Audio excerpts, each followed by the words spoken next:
చేస్తున్న ప్రతి ఓటర్కి ఈ కూటమి తరపున వందనాలు. మనం ఇప్పుడు ఇక్కడ ఈ మలకల్చర్లో తీసుకుంటే లోకల్ వ్యక్తి అయినటువంటి జయచంద్రారెడ్డి గారు పారిశ్రామికవేత్త, మధ్యతరగతి కుటుంబం నుంచి రైతు బిడ్డ ఉన్న మధ్యతరగతి కుటుంబం నుంచి వచ్చి ప్రజలకేదో మంచి చేయాలని తపనతో ఆయన పోరాడుతుంటే ఈ వైసీపీ నాయకులు కొంతమంది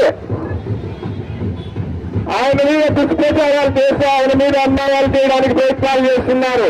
ప్రతి ఓటరు గమనించాల్సింది ఏమంటే మన జగన్మోహన్ రెడ్డి గారు ఏదో ల్యాండ్ యాక్ట్ తెచ్చారు. ల్యాండ్ యాక్ట్ మీరు కానీ ఫ్యాన్ కోడ్ వేస్తే మీ భూములు ఉండవు, ఏముండవు. అందరూ బెంగళూరు, తమిళనాడు, ఇట్లా గుజరాత్, ఇట్లా వెళ్ళిపోయిన ఆంధ్రాలో ఎవరు ఉండద్దు, నాస్తులు ఏమి ఉండవు.